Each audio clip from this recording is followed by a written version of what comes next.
Thank you for coming here today. This is our third seminar this year. It's a pleasure to invite Peter Judodihardjo. Close enough. That's Yeah. good. Thank you. Ariel Vallée-Tourangeau, so it's we have that in common. Yeah.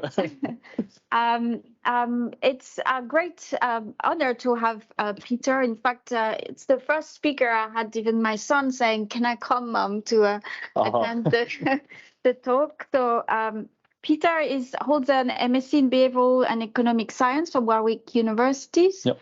And from what I could see, has been a fan of behavioral science for a long time and contributed to the field for a long time as well. He now works as a behavioral science YouTuber, as well as part of Rory Sutherland's behavioral science practice at Ogilvy Consulting. And to me, that represents this idea that we want to better understand behavioral science as a mix, not just coming from academia, but also in practice. And you told us that your work as part of the behavioral science practice is to provide innovative and meaningful results for clients using evidence-based recommendation. That's something that we want to promote with the lab as well, and thinking that behavioral science, understanding people, but using data, because we can't second guess. We think we're expert at humans because we're human beings, but we're missing something if we don't have data behind it. So we really look forward to hear you. Last thing is you also wrote the thought leadership piece. Sorry, my French is always giving me a. It's called "Nothing Changes, Everything Changes," and it's a behavioral perspective on the metaverse. So I guess after the talk, that's something to go and look forward to. Yeah. Thank you very much. Thank you, Peter. And over to you. Hi, everyone. Thank you for coming to today's talk. So, as you so kindly introduced, I'm Pete Judo. Kind of two things I'm known for. One is my YouTube channel, which is all about behavioral science. And then also my day job is working as a behavioral science consultant for Ogilvy Consulting's Behavioural Science Practice. And it was while at Ogilvy that I wrote this piece of thought leadership. It's called "Nothing Changes, Everything Changes, a Behavioural Perspective on the Metaverse." And what I want to do today is talk you through this thought leadership piece that I wrote. Obviously, the metaverse has been a very hot topic on a lot of people's minds over the last year. So this was us really trying to put our behavioural science point of view on this very important topic. And I was one of the co-authors on this paper. So this is kind of an overview of what I'm going to be talking about today. But at the end of this, we're going to have some Q&A time. So if you're interested in this, you can ask me about this. If you're interested in my normal day-to-day work as a behavioral science consultant, you can ask me about that too. Totally fine. So first question, which is important to answer, is what is the metaverse?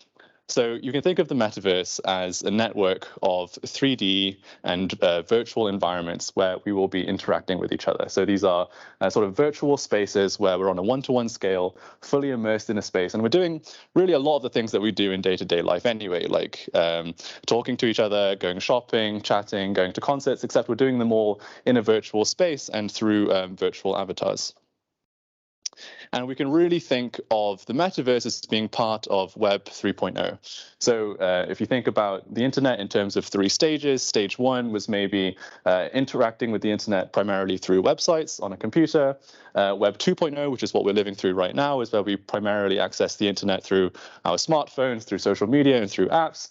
And the metaverse is part of going to be what the internet turns in the future, Web 3.0, where we are going to be primarily using the internet to access virtual worlds and access it through virtual reality headsets. So, does the metaverse already exist? And some of the formatting might be a bit off because we were using Ogilvy fonts, which are not on this computer, but that's okay. So the answer is no, the metaverse doesn't exist yet. But it's likely coming, right? If we see the trends in how much investment is going into this space, how the biggest brands in the world are, putting so much of their efforts into research and development, it's very likely that this will be a reality soon. We don't yet know what a mature version of the metaverse will eventually look like. Will it be the Oasis from Ready Player One, this unified single space where everyone agrees that's the metaverse? Maybe. The more likely scenario is that it ends up being like a series of different smaller metaverses, different applications that people pick and choose from depending on their individual needs. But whichever version of the metaverse we end up having, by using behavioral science understanding and applying that psychological lens to the trends in technology that we're observing, we can try and make some informed predictions as to how this space is going to develop over the next 10 years. So to talk about technology a little bit more and some of those trends that I was referring to, we have evolution in visual and 360 technology. So we can see all the way from the first 3D cinema all the way back in 1950 through to 2021 with like Ray-Ban stories and integrated glasses, augmented reality hardware, that this technology has come a long way in terms of making sort of virtual and visual experiences smaller and more and like more in a glasses form. And this is really where we need to head to in terms of hardware in order to make this metaverse a reality. When it comes to the evolution in virtual social experiences, we had The Sims all the way back in 2000 through to 2016's Pokemon Go. I'm sure we all played Pokemon Go at some point. Now, that's a huge collective use of augmented reality that almost everyone in the world was using for a long time. Fortnite, it might think it's a silly game for kids, but actually it's too big to ignore, right? It makes too much money. And it has a lot of the elements that we expect the eventual metaverse to have in the future in terms of skins, in terms of avatars, in terms of people's willingness to pay for virtual goods. A lot of those things kind of exist in Fortnite already, even though that is a game that is primarily played on a 2D screen. And then, of course, we have sort of early iterations of virtual reality social experiences like Meta Horizon Worlds, like VR Chat, some of you might have heard of. These are kind of more modern applications of it.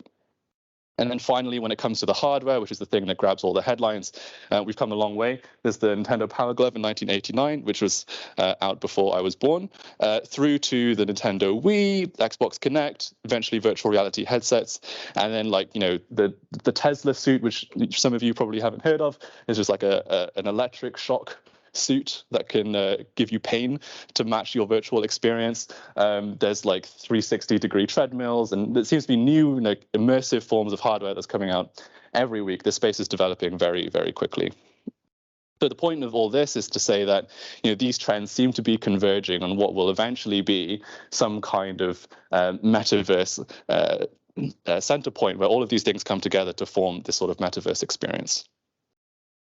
So what does our journey to the metaverse look like? Well, we can think of it like this. This is called the Gartner hype cycle. So basically, we can see that we tend to have this very peak of inflated expectations through to a trough of disillusionment, and then eventually through to a slope of enlightenment and a plateau of productivity. And what that's referring to is basically saying that people expect a lot, then they get disappointed, and then eventually things get integrated into the mainstream. I wrote this paper last July, and so when I wrote this paper, we were up here. The peak of inflated expectations, right? This is when Facebook first changed its name to Meta, and the Oculus Quest 2 just outsold the Xbox during the pandemic, and things were just kind of looking really positive for the field. Now, January 2023, we're probably down here in the trough of disillusionment, right? Meta's not doing very well. They're laying a lot of people off. Sales seem to be down of this kind of technology as we come out of the pandemic. And so, you're going to see a lot of headlines in the news saying like, oh, the metaverse is dead. It's never going to happen. Things like this. People say the metaverse is dead every week pretty much, but it never actually seems to die. What we're hoping now is that we'll go into this kind of slope of enlightenment, plateau of productivity, that the people who survive this trough of disillusionment are the ones who are really going to carry this technology into the mainstream and make those groundbreaking innovations. So why will the metaverse matter? So bear in mind, this paper was written with the intended audience being brands, because I work for Ogilvy, which is an advertising consultancy. So what this paper is targeted towards is looking at how brands will be able to play in the metaverse and where the opportunities really lie. So the reason why the metaverse matters is because the way the internet evolves determines new economies, right? So if you think about the biggest businesses that exist today, how many of them are based on an app on your smartphone, right? Like Airbnb, Uber, Deliveroo here in the UK, right? Like all of these huge businesses that are the biggest ones that have grown the most over the last 10 years have really come out of Web 2.0, right? The next evolution of the internet.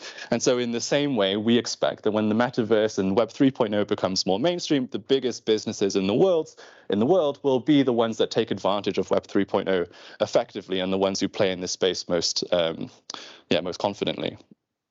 But finally, as a behavioral scientist, the metaverse is especially interesting because the way the internet and technology evolves changes how people behave. How many of you here in the room check your phone first thing in the morning? Right? I know I do it, right? So this is a prime example of how technology has shaped our behavior, right? The technology changes our habits, technology changes our routines, and we expect that as things like virtual reality headsets become more mainstream, become more common, that people's routines and habits will also change along with them. And that is really interesting and will become a very rich area for behavioral science research in the same way that smartphones are right now. So that leads me nicely onto this question: where does behavioral science fit in with all of this? So for some of you who maybe are coming into this talk feeling like a bit of a Luddite, not knowing what VR, AR, XR, NFT, Web 3.0, OMG, WTF, right? Like, it probably seems like a lot. But the good news is that if all this seems quite overwhelming, there is one constant that's true in virtual and actual reality, and that is the human brain, right? The human brain is subject to the same biases, the same heuristics, whether we're in virtual and actual reality. And so by applying a behavioral science lens to this emerging field, we can try and make those informed predictions. So I'm going to go through a couple of really basic examples from behavioral science to show how this kind of thinking can be applied to this new technological space. Just as a show of hands, how many of you have had some behavioral science training in the past, have done a class in it? Okay, so about half the room. So that's good for me to know, so I know how much depth to go into with these different principles. So there's one principle in behavioral science called the IKEA effect, right? It's one of the most famous principles in the field. The idea behind the IKEA effect being that we value objects that we build ourselves more than ones that are built by other people, right?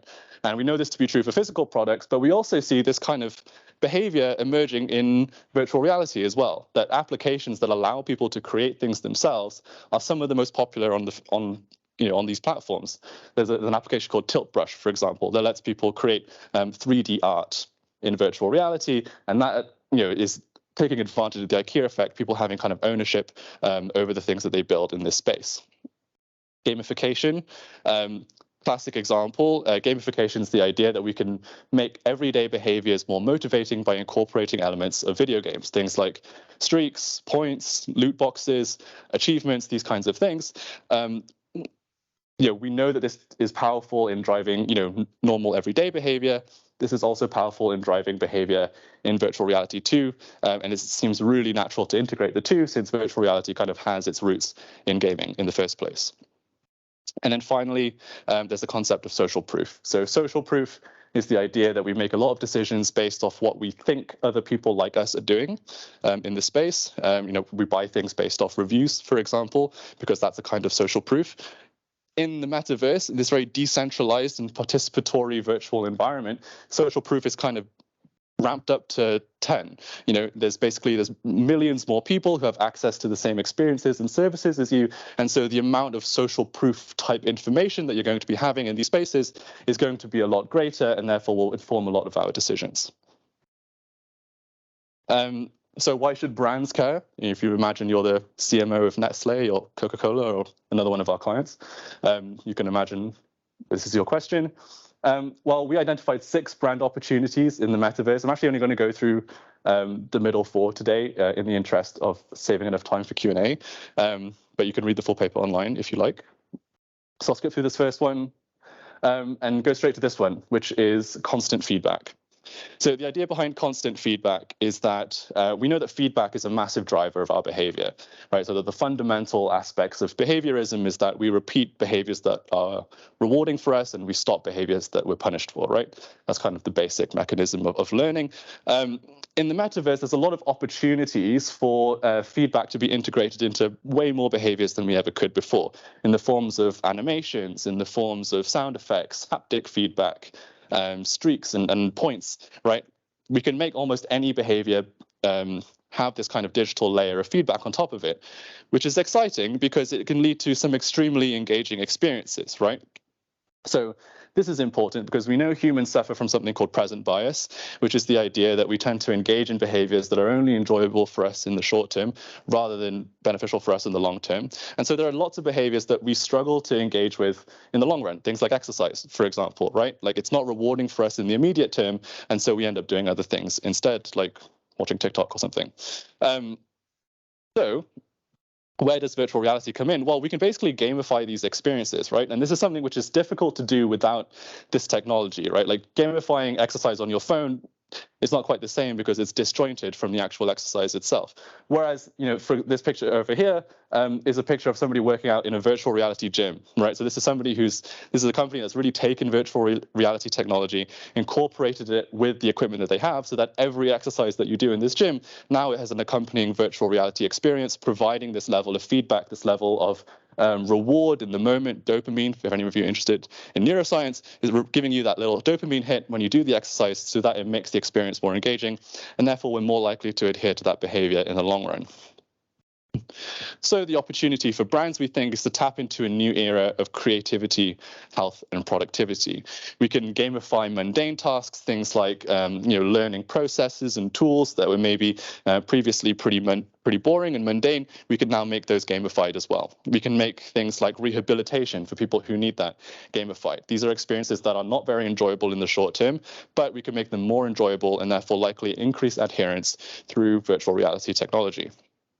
And just for the everyday person, just creating and visualizing the things that the ideas that you have in your head is going to be a lot more accessible with virtual reality technology, which means that we think the next generation is just going to be a lot more creative. There's just going to be a lot more ideas coming out of people who have access to this technology because they're just going to have the tools available to them.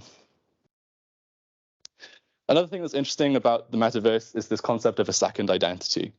So when you're in virtual reality, you're not usually interacting with each other as yourself. Instead, you're an avatar, right? And avatars pose a lot of questions, right? You might be a different height, you might be a different hairstyle, you could be a different gender. You could even not be human at all, right? So like, what does prolonged usage of avatars really mean for our psychology, and how does that impact our behavior? Well, one thing that companies will have to think about is how they sell to alter egos, right, essentially, because as you spend more time in these avatars, you start to identify more with them, right?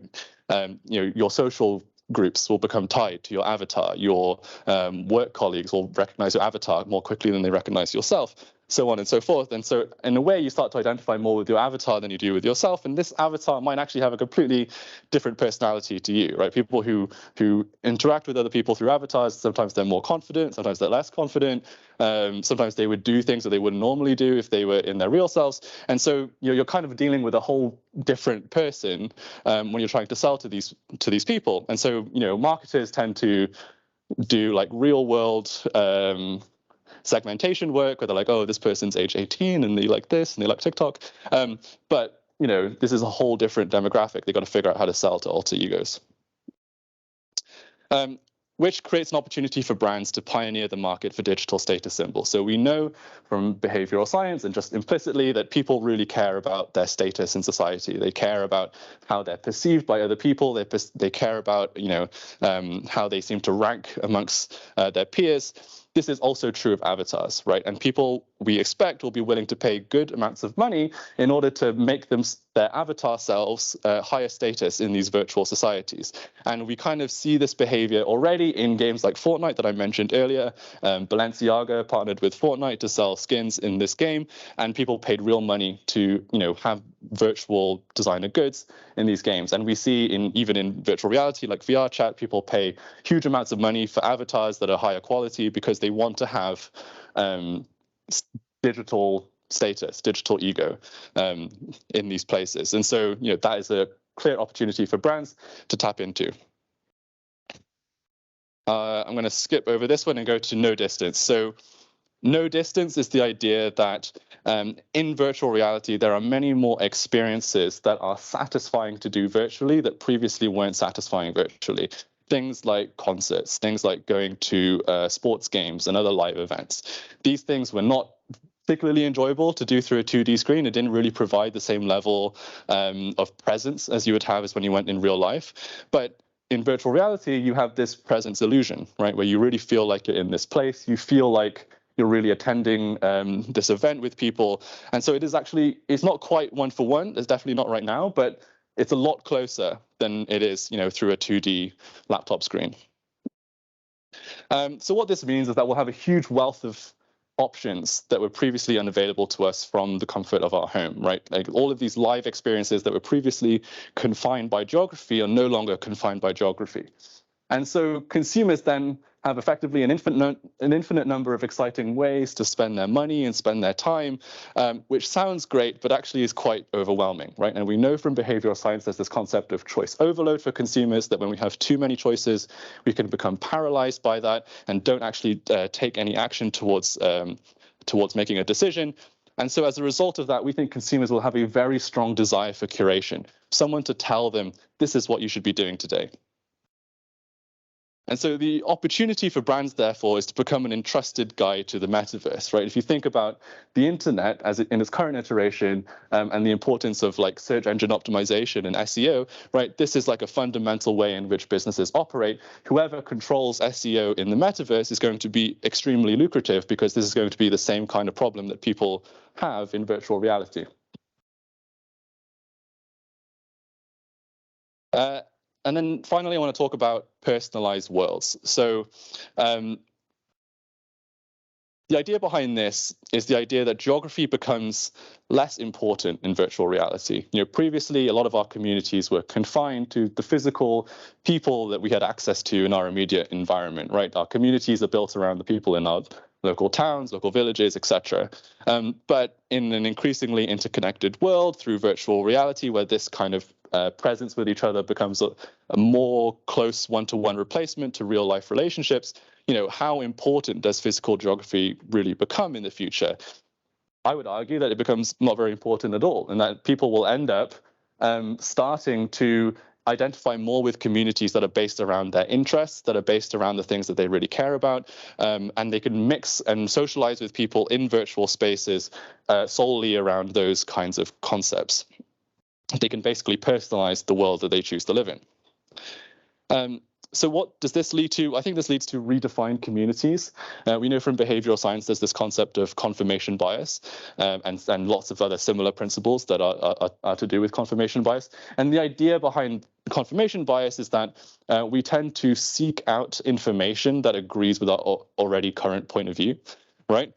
And so knowing that humans have this kind of bias, when we have access to all the different communities, which communities are we likely to go and hang out with is going to be the ones that agree with our current point of view, the ones who are reinforcing our beliefs, making us feel good about ourselves. And so, I expect, we predict that consumers will end up forming these very sort of niche secular communities. We see a little bit of that already in the current version of the internet. But as, like I said, as these relationships become more of a one-for-one replacement for real life relationships, that this effect will only get stronger. So the opportunity for brands, therefore, is to target customers through highly targeted communications. Right? These communities will be very specific to whatever your brand is trying to sell. They will be very niche. And so if you can get ad spend to go and advertise to these specific communities, you know that you're going to be reaching an audience, which is exactly the audience that you're looking for, because these communities are so specific. So those are the points I wanted to cover today, and to leave lots of time for Q&A. Thank you all for watching.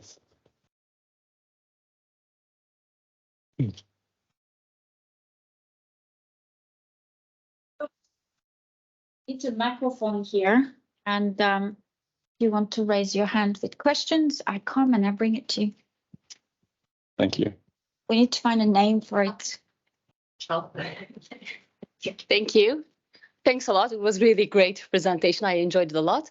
So you have mentioned about the opportunities for brands. So what are the immediate risks that you see for brands being present in the metaverse? So especially like new entries. Yeah, so right now, obviously, the metaverse is quite unregulated. It's a bit of a wild west out there.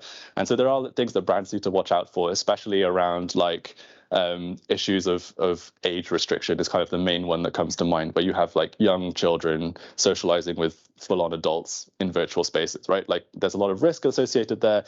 For a lot of brands, that's too risky for them to want to enter those kinds of social spaces right now. So, really the ideal way that this field progresses is that there'll be some kind of regulation that comes top down that makes sure that these experiences are more separated, so that it becomes a safer space for brands to play. That would be the main concern I would have if I was a brand right now.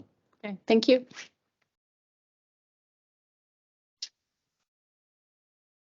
You just talk to us a little bit about why you think the metaverse is going to be virtual rather than augmented reality. Yeah, totally. I mean, to be honest, it could be either, and I don't know which one people will end up enjoying the most. For me personally, I think virtual reality is a lot more interesting as a space because you have a complete change of presence of where you are, right? With augmented reality, you kind of still feel like you're in the same room.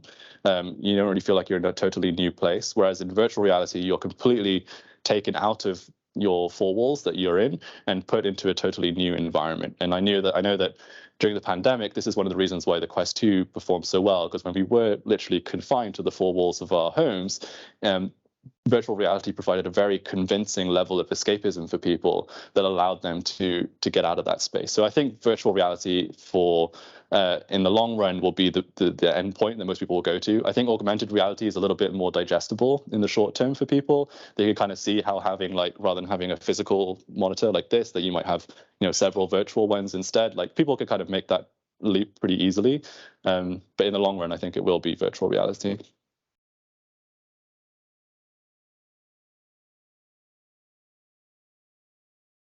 Sorry, can I ask? Sorry, do you mind if I asked a follow-up question about that? Yeah. Because so that assumes then that you live two lives, one in the metaverse and one in the physical world. Yeah.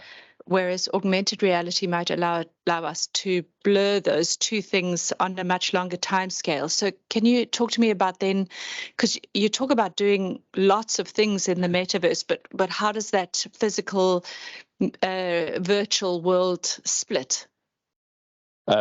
Yeah, it's a good question. So I think, to be honest, like nobody really knows, right? Like nobody knows which one's going to be more popular, virtual or augmented reality. And I think that, but what we can see, for example, with generational reports, like on how different generations are responding to technology, that we know that my generation, Gen Z, is a lot more feels a lot more comfortable online, and that we already don't really delineate between kind of real and virtual life. Like our virtual friends are our real friends, and we don't separate the two necessarily. So I think the line is kind of already blurred, right? Whether we're interacting in virtual or augmented reality, or even on a flat screen, that line is already blurred. And so I don't think it's too much of a leap to assume that people will be totally comfortable having social experiences in virtual reality and then bringing those into real life later on as well. I see a challenge for brands because, you mentioned that there will be too many identities, maybe fake identities in the virtual world, in Metaverse. Yeah. So brands will be addressing their campaigns, for example, marketing campaigns towards those identities they segment and target. Yeah. But then in real life, probably those fake identities will not take action. So in terms of like purchasing or repurchasing. So there'll be fake marketing, but maybe not real business outcome at the end. It's possible, but I think how will brands overcome this challenge? Yeah, great question. So I think brands don't need to worry about this too much, to be honest, because if we look at the trends that we see from video games, that's essentially what video game marketing is about, right? Like when you're advertising a skin in Fortnite, you're not really advertising to the player, but you're advertising to the character that they end up being in the game anyway. And that real person does want to cares about their avatar. Like they care about the status of their avatar, and so they're willing to pay money to raise the status of that avatar in the virtual space. So I don't think, therefore, that people kind of totally, when they come out of virtual reality, they totally forget about all the needs and wants of their avatar selves. They are willing to pay for it, it seems.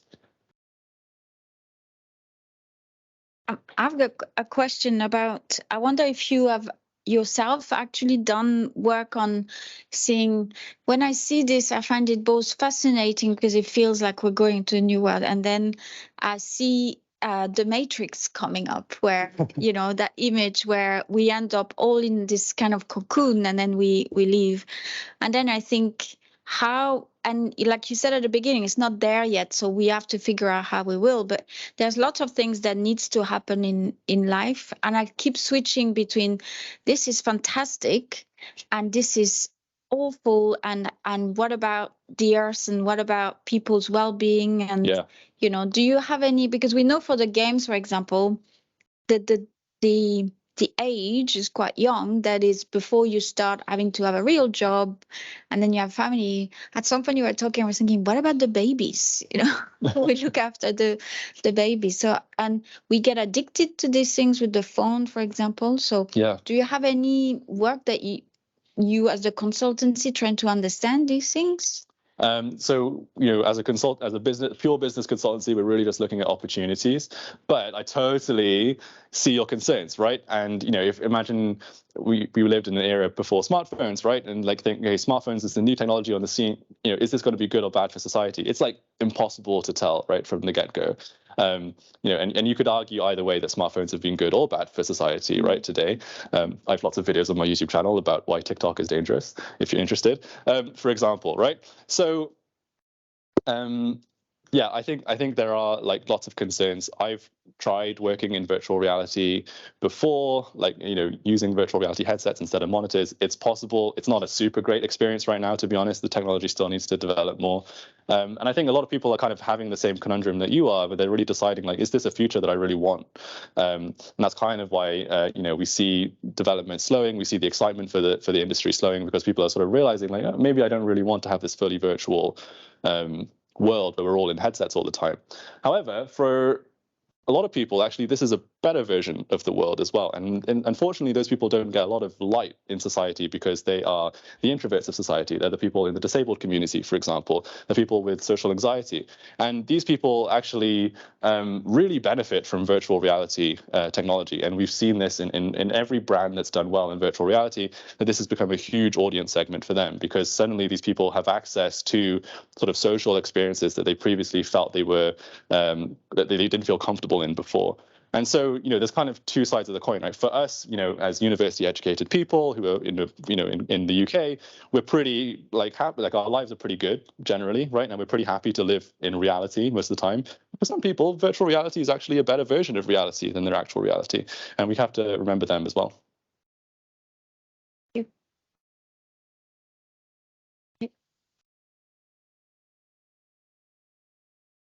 So I feel like for the most part, it's been mainly centered around entertainment, which at least to me personally, you know, my gut says it's unhealthy. It's not going to be sustainable. I mean, but, you know, this is new, right? And I'm sure a lot of other people feel like this. But I feel like where it is practical is like more in like the training space, especially like in the medical field, or even like when you were mentioning like the physical therapy stuff, like that I do see like return on investment, right? It might be a smaller market, might be less exciting, but I feel like that's more practical use for it in my eyes. I don't know if you care to comment more about, you know, maybe that practical use of it. Yeah. Training or career, you know, kind of oriented. So I agree with you. I think it's been a mistake of companies like Meta to go too hard on like gaming in the beginning, because it kind of has pigeonholed their technology into like being like that's the only use for it. When in reality, like the way that this gets adopted into the mainstream is when you get companies to just start using these things instead of computers, right? And just to replace all of these flat screen monitors in people's lives and put virtual reality headsets on them instead, right? We see Accenture just bought like 1,500 Quest Pros or something like that to try and sort of kickstart this process over in their company. So I agree with you that I think gaming is probably has had too much of a focus so far, and I think the next evolution of this industry is going to be moving towards more sort of productive things like work, like physiotherapy, like fitness applications, and influencer for the shopping. Have you mentioned for virtual influencer for the shopping? Sorry, do you mind repeating that? One of the slides you mentioned about the no distance. Yes. The virtual influencer for the shopping. the Virtual influencers for the shopping? influencers. Yeah, just to add on the practical side of Meta to your points. Yeah, totally. So, yeah, I think. Sorry, I've lost my train of thought. Yeah. Virtual influencers. Virtual influencers. Yeah. Yeah, so we see some virtual influencers like already existing. There's somebody called Michaela, for example, who's is an avatar who's an influencer, which is completely bizarre, right? But they exist, and people respond well to them, and they have millions of followers online. And so we like I said before, like we're seeing this blurring of virtual and actual reality. And the plateau of productivity that I think we're heading towards will be us using virtual reality for productive purposes in the future. Yeah, so I wanted to ask you about the market that it's currently created by Metaverse, right? Yeah. So it may kill the domestic. The control. It may be controlled by the single entity rather than the free market. Will that create? Kill the concept of the way we do the business in current world, right? So it will be only controlled by a single entity. Won't be problematic for the other companies as well? I think so, right? And I think that's Mark Zuckerberg made a very big point in his last conference to say that that's not the vision that he's building towards. I don't know whether we trust that or not, but it's one of the top pieces of tension in the industry. It's like, do we want to have this single controlled entity controlling all of this stuff, or do we want to have a more competitive environment, a little bit more free, where people are sort of creating things on their own and making things and experiencing things? And it seems to be that the most successful applications on the platform are the ones that are user generated, that are user created, right? If we compare Meta's Horizon Worlds compared to VR chat, for example, VR chat is a lot more scrappy, it's less polished, but it is built off the foundation that the user creates their own avatar, they create their own worlds, they create their own content within the space. And as a result of that, VR chat is the most popular virtual reality social platform compared to Horizon Worlds, which is like a top-down industry-led piece of software that is, quite frankly, it's rubbish, right? And nobody uses it. I think the best version of the metaverse that exists will be one where it's more user generated and has more different people participating. So we can see this as a threat to the humanity or maybe a manpower that currently the industry holds, right? Because if this exists, a lot of people will go out of jobs, right? Like you can create a virtual avatar and you can place them there in the store and you can make them do what we are doing in the physical world. So yeah. Okay, so it's kind of like two things there, right? So there's the one aspect of like, is it a threat to have one person in charge of everything? I think it definitely is. I'm not worried about it at the moment because even though Meta is the one that's grabbing all the headlines, there are other major players in this space. Steam, for example, Pico, which is a subsidiary of TikTok's parent company. These are all like other major brands, and Apple apparently behind the scenes is going to release something soon, right? And so these are all major brands that are playing in the space. They're excited about it. They want to play in it. So at the moment, it doesn't look like that's kind of single god of metaverse will exist. When it comes to like can they replace our jobs in virtual reality? Yeah, of course they can, right? There's going to be tons of stuff that can be automated in virtual spaces, but then there's a limit on that, right? You can't consume virtual food, for example. So there are limits on that as well. And just like with any technology, there's going to be the death and growth of new jobs. Thanks. Hello, I just wanted to ask about your work as a behavioral science consultant. Yeah, of course. And I wanted to know kind of how you got into that space. And then from that space, how do you go doing this research that is so cool and stuff like that? So I've been interested in behavioral science since I was like 13 years old or something like that. And I've just like been obsessed with it ever since then, grew up with it, studied A-levels in order to work in the field. Did my master's degree at Warwick, and then got hired by Ogilvy, which was founded by Rory Sutherland. So like Rory Sutherland, if you don't know, who's like one of the main voices sort of driving the adoption of behavioral science in industry. been a huge hero of mine since I was a kid. And then we managed to get in contact while I was at university, kind of organizing talks like this, to be honest. I invited him to come speak at my uni. And that's how we got in contact. And then he ended up being part of the team after my degree, which was great. And it was just so happens that Ogilvy, the company that I work for, runs this conference every year called Nudgestock. Right, so Nudgestock is like we call it the world's biggest conference in behavioral science and creativity. It has like a lot of people who watch it online. We get big speakers from the industry to come and talk. And because one of the major themes of the year was the metaverse, we wanted to incorporate that as a theme. And so my boss asked me to write our behavioral science point of view on the metaverse, since I was the person who was most interested in the space. So I wrote this along with Ogilvy Italy, who was already working on this paper, along with Ogilvy's own metaverse acceleration team. So like these teams already existed within like the wider organization. It's just a matter of connecting the dots. And then Nudgestock kind of provided a deadline to make sure it actually happened. So a huge coincidence, to be honest. But that's how I got to work on something like this. Next Nudgestock, it'll be next summer, next July or something like that. Yeah, date to be announced. It hasn't been for the last 3 years, but it will be this year. I think it's going to be hybrid this year. Yeah. I've got a couple of questions. Do you want to go? Sorry. I don't know. I was saying. Throw it. Why are we speaking into this? So that the okay. People online can hear you. Excellent, thank you.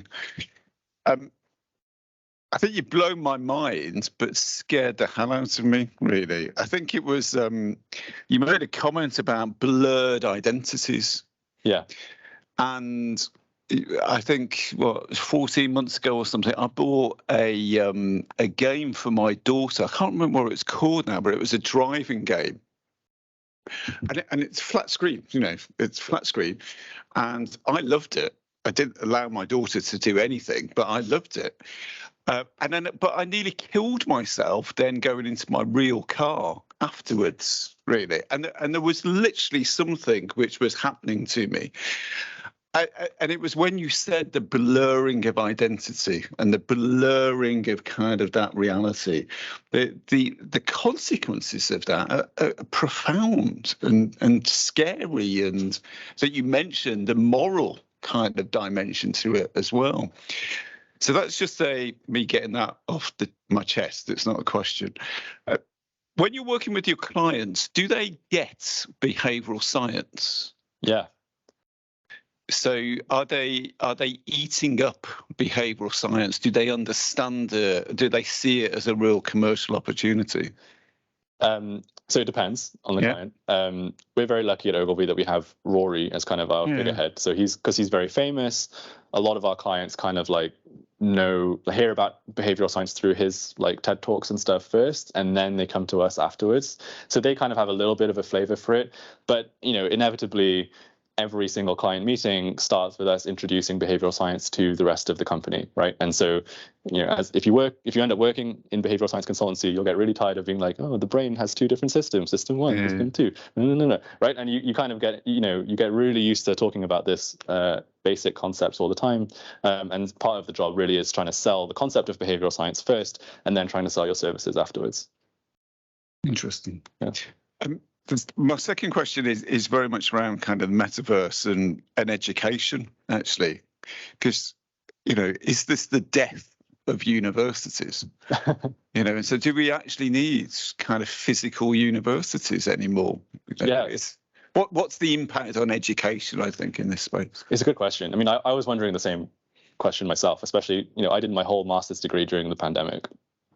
Right. So I ended up booking accommodation near Warwick University and then ended up doing all my classes virtually anyway. So it was like, why was I paying for this accommodation? And I thought, well, why do I even pay for like all the university facilities and the stuff, when really I'm getting all the same educational benefit from just watching these classes on Microsoft Teams.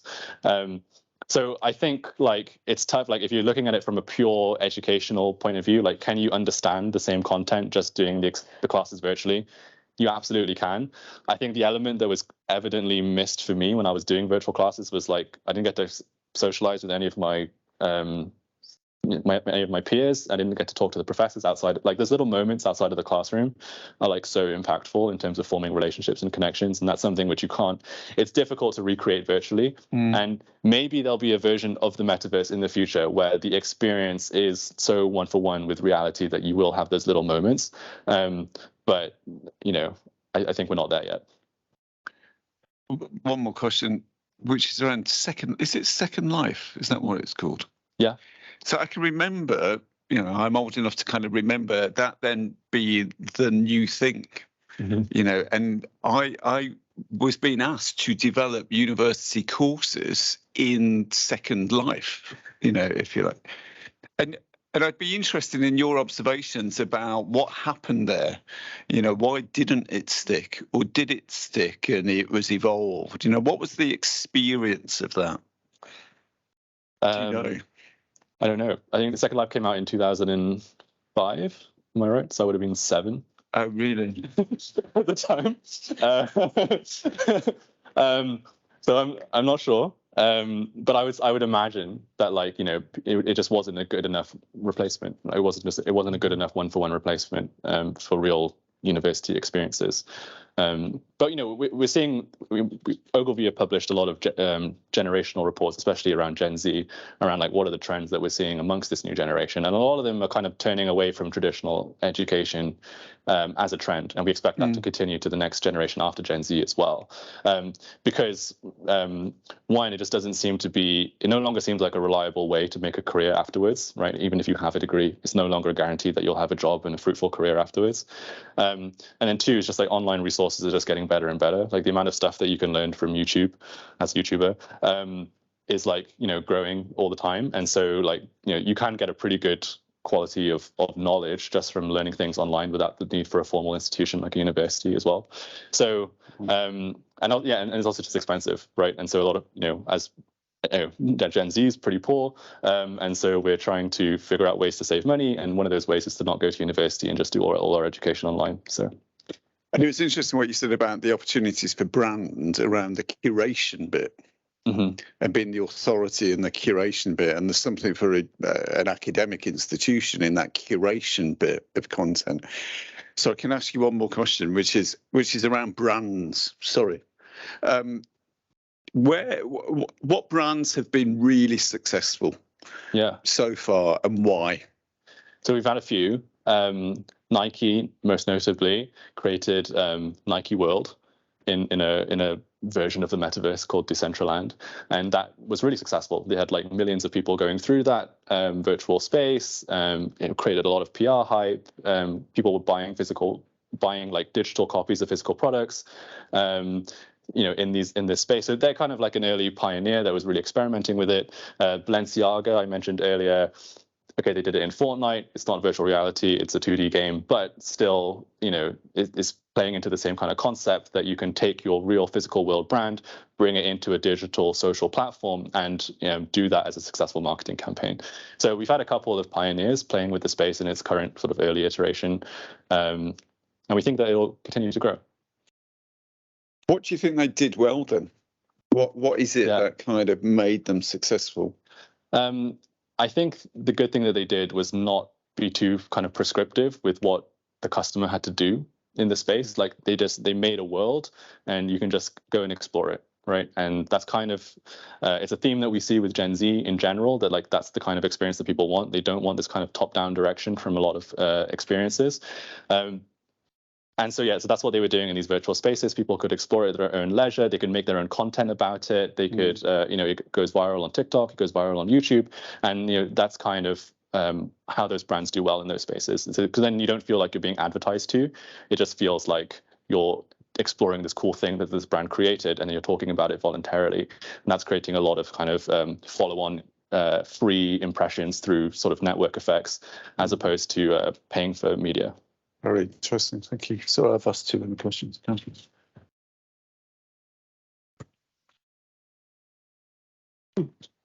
Thank you. I was wanting to kind of participate because I felt a lot of the questions were a bit unfair for someone who was 7 in 2005. So, but there's been some brilliant engagement, so I'm kind of bursting. But I'm gonna keep it lean. Ian, what you were describing in terms of the impact of the simulator on your driving is, I'm sure you're aware, a result of neural plasticity. So when you put up a slide saying behavioural science is about how people experience technology, sorry, you said how people experience technology determines how they behave in that slide. So the key questions for me in my career have been, how do we design the behaviour and reverse engineer the technology? So I kind of work in user experience, product strategy, and I use a lot of performance analytics for human factors. So when we're talking about the metaverse, the key questions, the only things that make it different from any other technological wave really are, what are the opportunities and risks for embodied interaction in a 3D space when you're immersed? And we've already seen, for example, sexual assault in 3D, which is way worse than a written assault. And so some of the things about communities being brought together by ideology, for example, we've already seen the incel phenomena come out of the internet. So in a way, human behavior is what human behavior always was. So it's going to basically do what all the other web waves have done that I've been lucky enough to live through, so I can give a bigger answer. So we need to think about how do we design what we want real life behavior to be through this 3D immersive embodied user experience. I think that's an academic plug-in to your fantastic report and presentation. Thank you. Yeah, no, I totally agree with you as well. You know, and if I take off my commercial sales hat for Ogilvy, and we talk about, you know, what's really the good for society, and I think, you know, these kind of safeguards need to be in place. And like, how do we build into the metaverse these systems that will ensure that we're not just talking to people who agree with our one point of view, that ensure we have sort of natural moments where we talk to people with different perspectives, different ideas. How do we safeguard our physical environments? How do we build personal space into a virtual world, right? Like, how do we build these things in? And people are thinking about these things already, but I do think that it takes, you know, there's not enough behavioral scientists at the table of these meetings. No. The great news is it's a massive amount of research that's going to keep all of us in this room busy for quite a while. Yeah, certainly. Thank you. Just something you said earlier when you said like the regulations would come top down. Are you speaking like government bodies like having to like regulate that? Yeah, I would hope so. Because I don't see that. If you were to ask me, like, do I think Mark Zuckerberg will do it voluntarily? Right. No. Like, right, like he's built his whole company off the idea that he absorbs as much data from people as possible. I don't think this is really something that he's going to have unless there's a lot of external pressure, right? You know, I know they're looking into it already. I actually did a debate in Parliament just a few weeks ago about this topic, and I talked to the person who was in charge of deciding whether or not to regulate the metaverse, and I was trying to convince him of this argument that, like, you know, companies aren't going to do it themselves. There's a lot of dangers here. There's young people in the field, and so, you know, I'm hoping that encourages was to, like, please do something. Like, I'm not going to. Regulation would, I guess,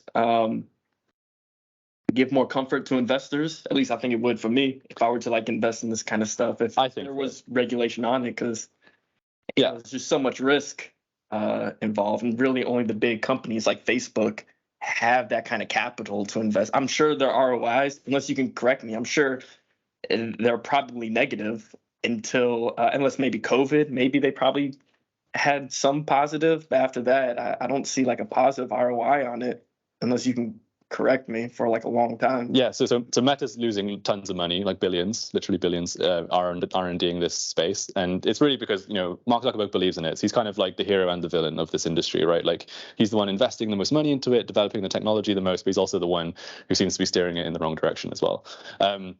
So yeah, ROI is not great right now. I think that, you know, what I was trying to urge regulators to do is to really like look into this space and sort of recognize that there needs to be some kind of intervention. I'm not a regulation expert. I know this is like a difficult subject to try and actually put into policy.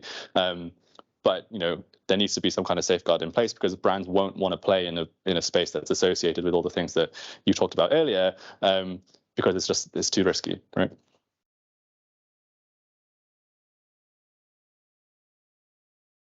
I just you reference Meta, the company, Yes. a lot, but more recently I was reading that they're actually quite constrained because the hardware is being developed. And if I look at how Google, Apple, and some of the others are going about it, they're heading much more towards augmented reality, and Meta will be constrained by the fact that they have such a limited position in hardware. Do you have a point of view on that? I kind of agree with those points of view, at least right now, right? Like augmented reality is the more digestible, accessible, short-term version that a lot of people are leaning towards. What we're actually seeing in the industry, to be honest, is more of a trend towards XR, right? So moving away from VR and AR, but XR, which is like the idea of mixed reality. So I actually brought it with me. You can see. So this is Meta's latest headset, right? This is the Meta Quest Pro, and this is a mixed reality device. So with 2 taps on the side of this headset, I can switch between virtual and augmented reality.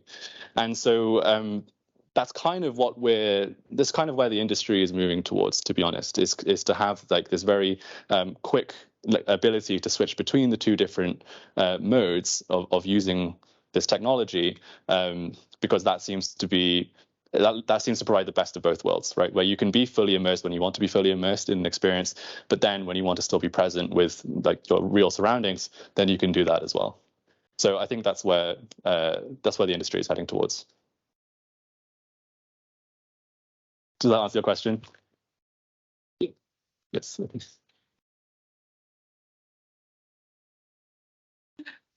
So I kind of had another question about, I guess, I feel like at the age we are at now, we've kind of been prepped for this kind of virtual reality and augmented reality to come about for us, but I'm seeing that it might not happen, like it's going to take longer, as in like the older generation, sorry. As these thing about like getting out the car and, you know, the driving games. For us, I feel like we can go in a game, come out and be fine. You can spend hours playing Minecraft or Genshin Impact and you come back and you're fine. But so I'm thinking, I don't know if they'll get it for a while, you know? Yeah, I mean, I think the biggest adopters of this tech will be the generation after Gen Z, to be honest. The real aha moment for me was when I sold my Quest 2. So I listed my Quest 2 on Facebook Marketplace, and then this lady goes, "Oh, I want to buy it from you." So I'm like, "Okay, great." I go to meet her. I show her the product, and I'm like, "Hey, this is my Quest 2. Do you need me to like demo it for you to show you like how it works?" And she goes, "No, it's okay. I actually have 3 already for my 3 other children.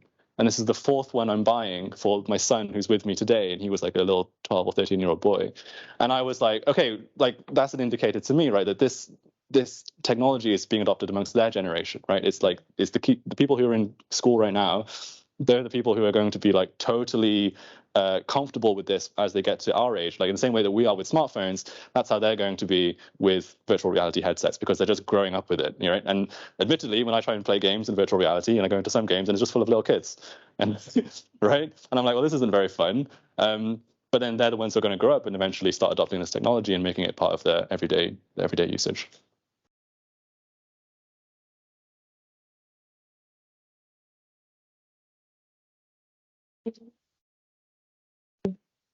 Thank you. Maybe we can, I see it's 5 and you've been doing great and answering all these questions, and we can close the session. We still have coffee. I don't know if it's still hot, but we can close the session and put down the mic and start talking a more kind of natural flow. But thank you again, Peter. It was very insightful and scary, like Ian said. Thank you.